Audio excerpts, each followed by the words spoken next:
આજે તો મમ્મી કે મને કામથી છૂટી લઈ લેવી છે, આજે મને જમવાનું નથી બનાવવું. તો હેલો ગાઈઝ, આજે હું આવી ગઈ હતી સ્કૂલેથી જલ્દી, અને આ બધા જો કેટલા સરસથી આવી અને મળે છે. પછી ઘણા બધા લોકો ડીએમ કરી અને પોતાના વિચારોથી એમ કે છે તમારા વ્લોગ નથી આવતા, તમારા ઘરમાં કંઈ થયું છે. ગાઈઝ, કંઈ જ નથી થયું. તમે જેવું વિચારો છો એવું કંઈ જ નથી.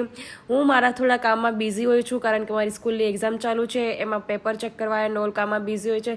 એડિટિંગ મારાથી થોડું નથી થતું, એટલા માટે મેં ઓછું અપલોડ કરી દીધું છે. પણ મારાથી જેટલું ટ્રાય બનશે એટલું હું દરરોજ અપલોડ કરવાની ટ્રાય કરીશ એવું નથી કહેતી, પણ હા, તમારા માટે હું કંઈ પણ કરી શકું. અગર કોઈને ઇન્ટરેસ્ટ હોય એડિટિંગમાં યા એડિટિંગ આવડતું હોય તો મને કમેન્ટમાં જરૂર કરજો. અને હા ગાઈઝ, મેં 2-3 દિવસ પહેલાં પણ 1-2 વિડીયો એવા મૂકેલા હતા, મારી વાત મેં શેર કરી, એવું કંઈ નથી, જસ્ટ મને લાગ્યું એવું મારું રિવ્યૂ શેર કર્યું. પછી રેડી કે આજે દાળ ફ્રાય જીરા રાઈસ બનાવી હતી કે હું હેલ્પ કરવા લાગું, મતલબ પપ્પા કે ચાલો આજે હું ટ્રાય કરું કેવી રીતના બને છે.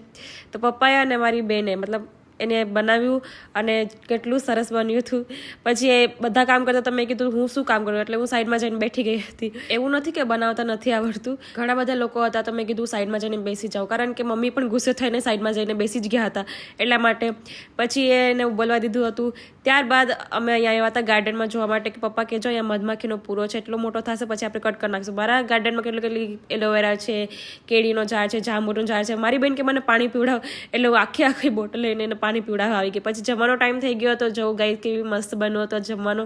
પછી સાંજ પડી તો મારું માથું એટલું દુખતું હતું ને ગાઈસ, ઘણા ટાઈમથી શરદી થઈ ગઈ છે, એના લીધે ઘણા ટાઈમથી મજા પણ નથી રહેતી, તો થોડા ઇવેન્ટમાં પણ બ્લોગ નથી આવતા. Thank you for watching, by.